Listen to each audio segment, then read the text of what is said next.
नमस्कार दोस्तों, मैं हूं अजीत कुमार। आप देख रहे हैं ड्रीम टेक एजुकेशन। आज की इस क्लास में हम लोग जानते हैं कि हम लोग आज आप लोग के लिए लेके आए हैं सौर्या क्लास, है ना।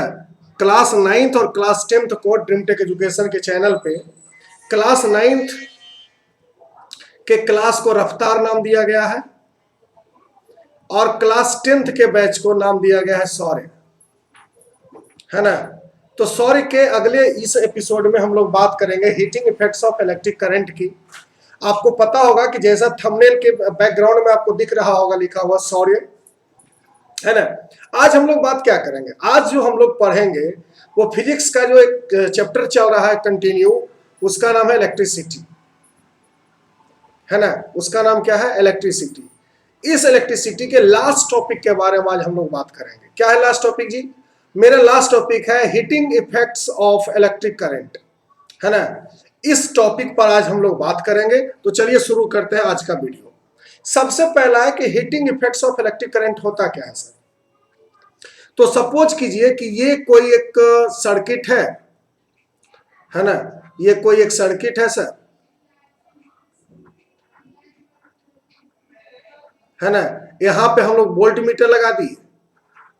होता क्या है कि जब इसमें आई करंट को हम लोग फ्लो करवाते हैं तो कुछ ना कुछ हीट क्रिएट होता है ना। और जब ये हीट क्रिएट होगा तो आप देखिएगा क्या कि जो इलेक्ट्रिकल अप्लायंसेस होते हैं, जो इलेक्ट्रिकल अप्लायंसेस हैं वो दो तरीके से काम करते हैं। एक तो कुछ ऑब्जेक्ट, कुछ ऐसे अप्लायंसेस होते हैं जो लाइट देते हैं और कुछ ऐसे हैं जो हीट देते हैं। अब यहाँ पे क्वेश्चन है सर कि लाइट जो भी देगा वो हीट देगा और जो हीट देगा वो लाइट देगा, है ना। अब अमाउंट की बात है कि अगर हम बल्ब की बात करते हैं, अगर हम लोग बल्ब की बात करें तो बल्ब क्या करेगा, लाइट ज्यादा देगा और हीट कम देगा। अगर हम हीटर की बात करते हैं तो हीटर क्या करेगा, हीट ज्यादा देगा और लाइट कम देगा। तो हम लोग वही अप्लायंसेस की बात करेंगे जिसका यूज हम कॉमनली हीट के लिए करते हैं, ठीक। तो चलिए सबसे पहले हमारे पास क्या है, हमारे पास है सर कि when heat production due to the action of electricity या current is called heating effects of electric current. जब आई के एक्शन के कारण हीट का प्रोडक्शन हो रहा हो, है ना, हीट प्रोड्यूस हो रहा हो, तो हम लोग उसको क्या कहते हैं, heating effects of electric current. Heating effects of electric current को लॉ ऑफ जूल हीटिंग भी कहते हैं, है ना, लॉ ऑफ जूल हीटिंग, ठीक। अब इसमें क्या देखते हैं कि अभी जो भी आपको दिख रहा है अप्लायंसेस का पिक्चर, चाहे वो इलेक्ट्रिक हीटर हो, है ना, इलेक्ट्रिक हीटर हो तो क्या करते हैं सर, ये जो इलेक्ट्रिक हीटर है इसमें क्या करते हैं, पानी डालते हैं, है ना, और प्लग को ऑन करेंगे तो पानी गर्म हो जाएगा। ये आपका हो गया इलेक्ट्रिक आयरन। इलेक्ट्रिक आयरन क्या करता है सर, ये भी हीटिंग इफेक्ट्स ऑफ इलेक्ट्रिसिटी पर काम करता है। जब आप इसमें करंट डालते हैं तो ये हीट हो जाता है। और सबसे अच्छा जो एग्जांपल है वो यहाँ पे क्या है, रूम हीटर, है ना। तो रूम हीटर भी क्या करता है, heating effects of electric current पर ही काम करने वाले अप्लायंसेस है, ठीक। चलिए सबसे पहले यहाँ पे हम लोग क्या देखेंगे, factor on beach heat produce in any conductor depends upon. कितना हीट क्रिएट होगा सर हमारे अप्लायंसेस के द्वारा, ये डिपेंड करता है कुछ फैक्टर पर। सबसे पहला फैक्टर हमारा क्या है, H is directly proportional to I का स्क्वायर। जितना करंट आप उसमें से गुजार रहे थे उसको स्क्वायर कीजिए, उसके स्क्वायर को अगर आप बढ़ाइएगा तो हीट का प्रोडक्शन बढ़ेगा और I के स्क्वायर को अगर आप घटाइएगा तो हीट का प्रोडक्शन घटेगा। मतलब इसको ऐसे समझें कि I के स्क्वायर को अगर डबल कर दिया जाए तो हीट प्रोडक्शन डबल हो जाएगा और I के स्क्वायर को अगर हाफ कर दिया जाए तो हीट प्रोडक्शन हाफ हो जाएगा, है ना। इसी को कहते हैं कि heat is directly proportional to the square of electric current, ठीक।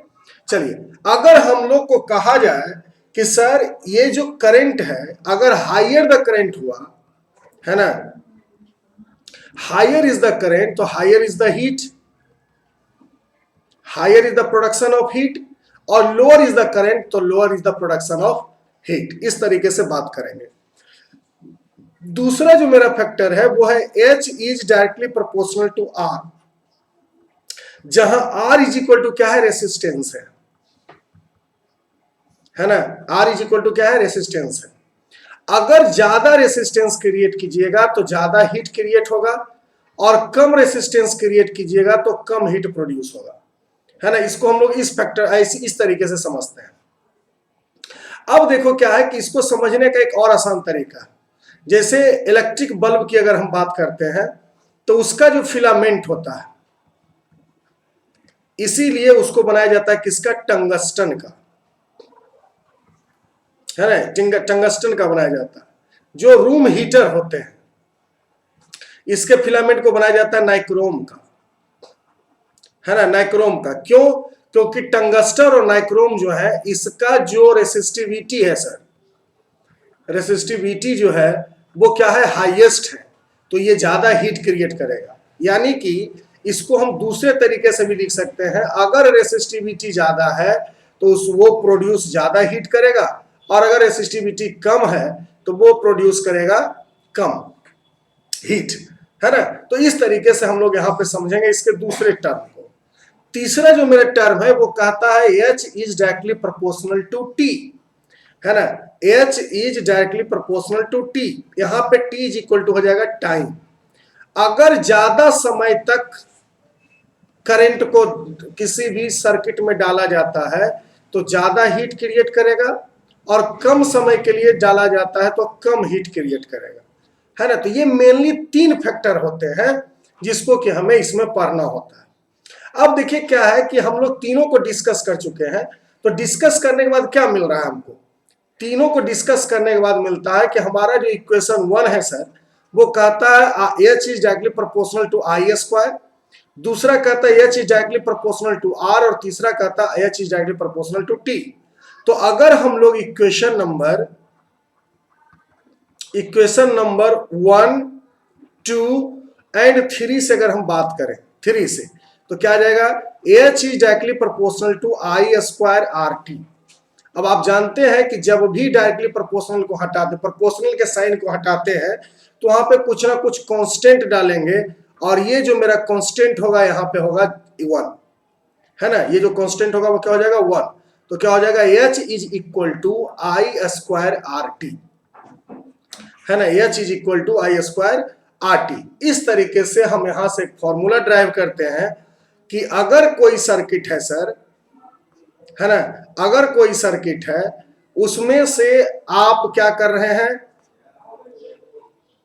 इस तरीके से कोई एक सर्किट बना दिए, इस पर एक वोल्ट मीटर लगा दिए हैं, और अगर हमको यहां से पूछा जाए आई का वैल्यू गिवन हो, रेसिस्टेंस गिवन हो, टाइम गिवन हो, तो हम लोग कितना हीट जनरेट करेगा इसको निकालते हैं किस फॉर्मूले से, तो H is equal to I square RT से। ठीक, चलिए अब इसको देख लेते हैं।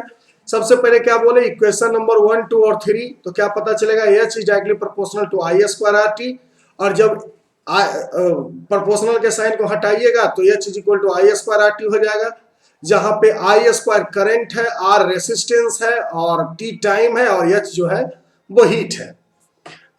H is equal to I square RT जो है, इसी को हम लोग H is equal to I square RT, ये जो फॉर्मूला है ये ड्राइव किया गया है किसके द्वारा, जूल के द्वारा।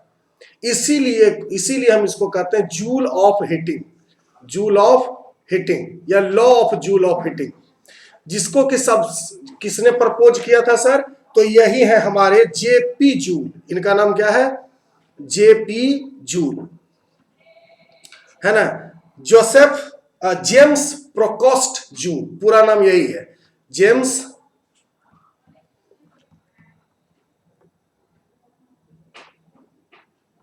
Prescott joule. ठीक, तो ये हमारा पूरा नाम है, यही साहब थे जिन्होंने क्या किया, इस फॉर्मूला को सबसे पहले इजाद किया। ठीक, चलिए आगे बढ़ते हैं। अब हम लोग पढ़ेंगे इलेक्ट्रिकल एनर्जी को, है ना। इलेक्ट्रिकल एनर्जी को क्या समझते हैं सर, देखो इलेक्ट्रिकल एनर्जी का मतलब है total work done by a current in an electrical circuit is known as electrical energy. कह सकते हैं सर कि कितना वर्क डन हो रहा है ना। तो वर्क डन जब भी होगा तो टाइम के कंपेयर में होगा, तो वर्क डन जो होगा यही कहलागा क्या, इलेक्ट्रिकल एनर्जी, है ना, इलेक्ट्रिकल एनर्जी। तो electrical energy is equal to क्या हो जाएगा, वर्क बाय टाइम। ठीक, अब देखिए इसको समझते हैं एक एक करके।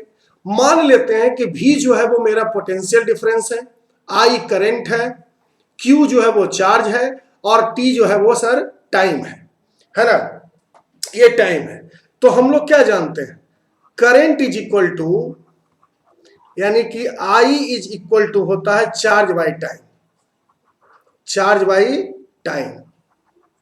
ठीक, यानी इसको हम लोग कह सकते हैं सर कि I इज इक्वल टू होता है Q बाई टी। ठीक, I इज इक्वल टू क्या होता है, Q बाई टी। अगर इसको हम लोग क्रॉस मल्टीप्लाई कर दें, है ना, अगर इसको हम लोग क्रॉस मल्टीप्लाई कर दें तो क्या आ जाएगा, Q इज इक्वल टू आ जाएगा आई टी, है ना। ये पहला हमारा एक फॉर्मूला प्रूव होता है। अब मान लेते हैं कि इफ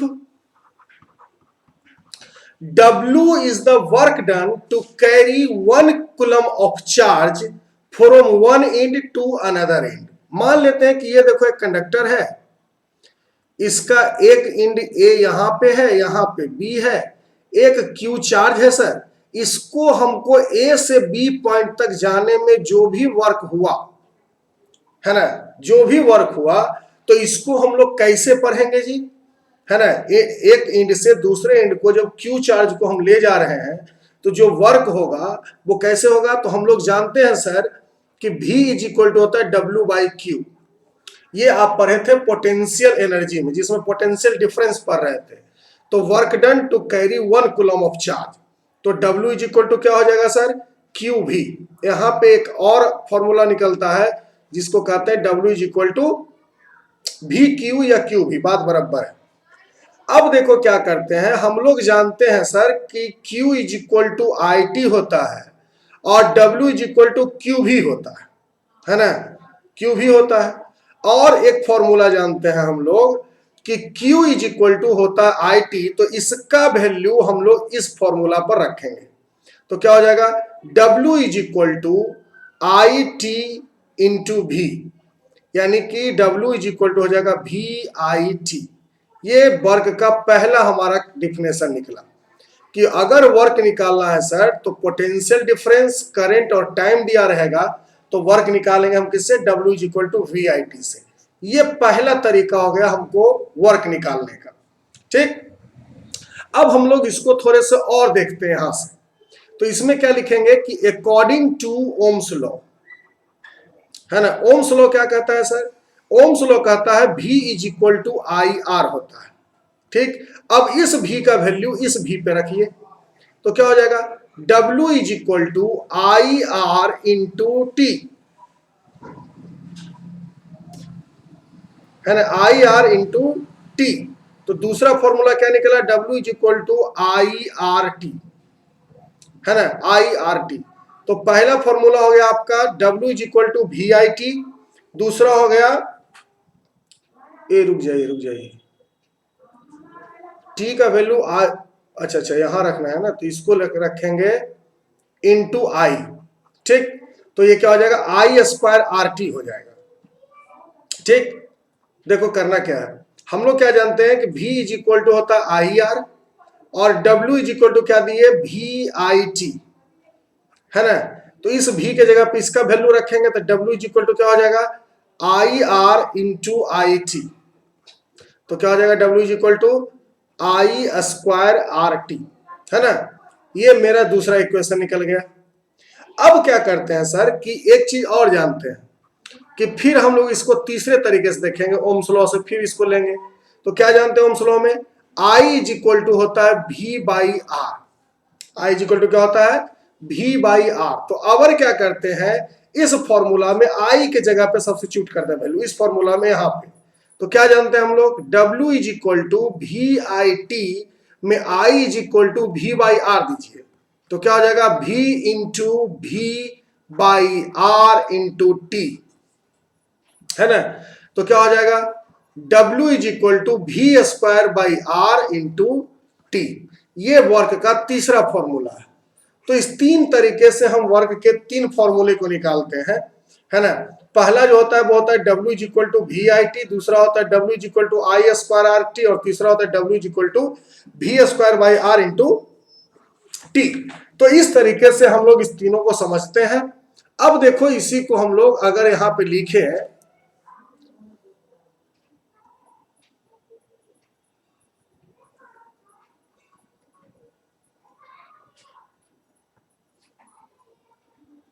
चलो देखो क्या लिखे, work done is equal to V I T, और work done is equal to I square R T, और W work done is equal to V square into T by R, यानी वी स्क्वायर, इसको हम लोग ऐसे भी लिख सकते हैं V square by R into T.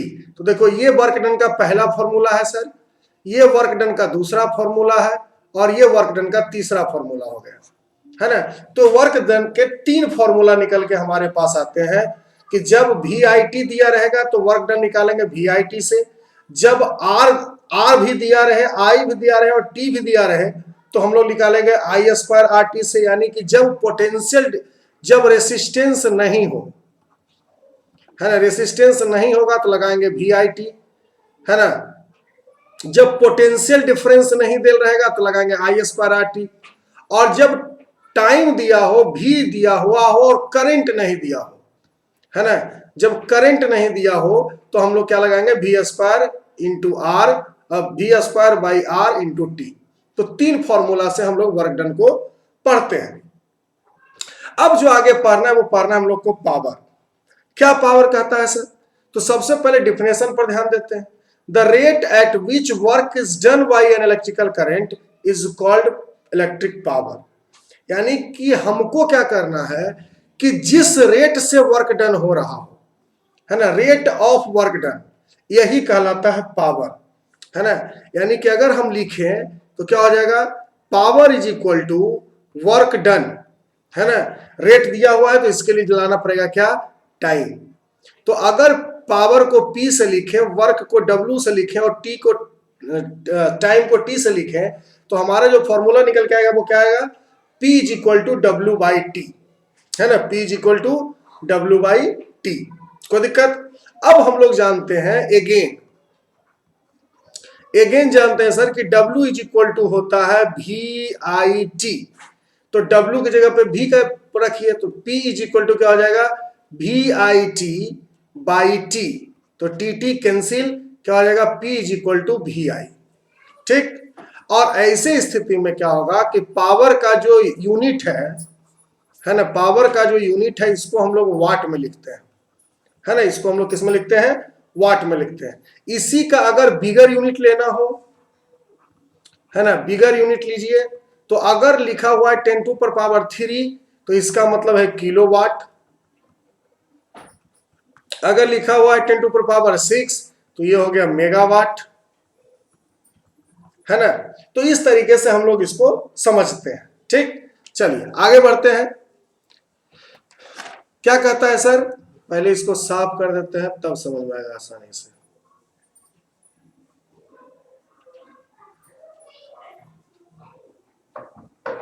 क्या कहता है कि आई जो है वो करंट है, I current flow through a conductor for a time T against A potential difference भी। करंट क्या है सर आपका, करंट है आई, पोटेंशियल डिफरेंस क्या है, भी है, और टाइम कितना दिया गया है, टी दिया गया है। ठीक, तो क्या हो जाएगा सर, तो पावर इज इक्वल टू होगा वर्क बाई टाइम। अब हम लोग यहां से पढ़ते हैं डिफाइन 1 वाट को, है ना। अगर हम लोग 1 वाट को डिफाइन करें तो इसका मतलब क्या है, देखिए इसका मतलब ये होता है कि 1 ampere of current flow in any circuit against potential difference of 1 volt. यानी कि अगर हम लिखें कि W इज इक्वल टू होता था सर 1 वाट को अगर लिखना है तो 1 वाट इज इक्वल टू हो जाएगा 1 वोल्ट इंटू 1 एम्पियर। ये फॉर्मूला कहां से लाए हम लोग, तो ये फॉर्मूला अभी अभी ड्राइव किए थे कि P इज इक्वल टू होता है W बाई टी, है ना। P इज इक्वल टू क्या होता है, W बाई टी, और W इज इक्वल टू हम लोग जानते होता है वी आई टी। तो इसका वैल्यू हम लोग रखेंगे W की जगह पे। ठीक, तो क्या हो जाएगा, P is equal to V I T by T, तो टी टी कैंसिल हो गया, तो तो क्या आ जाएगा, P is equal to VI। अब देखो पावर का निकालना है यूनिट, तो क्या करते हैं, इसको वाट लिखते हैं, 1 watt is equal to 1 potential difference into 1 ampere. जब 1 एम्पियर का करंट एक पोटेंशियल डिफरेंस के सर्किट में फ्लो हो रहा हो तो उसको हम लोग 1 वाट कहते हैं। यानी 1 ampere of current flow in any circuit against a potential difference of 1 volt, तो इसको हम लोग क्या कहते हैं, 1 वाट कहते हैं। ठीक, चलिए, तो 1 वाट इज इक्वल टू क्या हो जाएगा, 1 वोल्ट बाई 1 एम्पियर। ठीक, अब आता है कॉमर्शियल यूनिट निकालने के लिए। देखिए, कॉमर्शियल यूनिट को समझना बहुत ही आसान है। सबसे पहले क्या समझेंगे हम लोग कि अगर हम लोग बात करते हैं 1 किलो वाट की, है ना, अगर हम 1 किलो वाट की बात करते हैं तो कितना होता है, 1000 वाट होता है सर। और 1 आवर की बात करते हैं तो उसमें होता है 3600 सेकेंड, है ना। और इस दोनों को मल्टीप्लाई कर दीजिए तो क्या हो जाएगा, 1 kWh, 1 किलो वाट आवर। तो इसको क्या लिखेंगे, 36 इंटू 1000, तो इसको क्या लिखेंगे, 3.6 इंटू 10 टू पावर 6 जूल, है ना। ये हो गया कितना, 1 kWh के बराबर। 1 kWh को हम लोग दो तरीके से और रिप्रेजेंटेड करते हैं। एक तो कहते हैं बोर्ड ऑफ ट्रेड यूनिट, बोटू, है ना। और एक kWh जो है यही 1 यूनिट के बराबर होता है ना। यही क्या होता है, 1 यूनिट के बराबर। जो इलेक्ट्रिसिटी का बिल आप लोग को आता है यूनिट में, वो एक्चुअली यही होता है। ठीक, तो देखो इसको हम लोग क्या करेंगे, इसको ऐसे इस तरीके से समझ सकते हैं।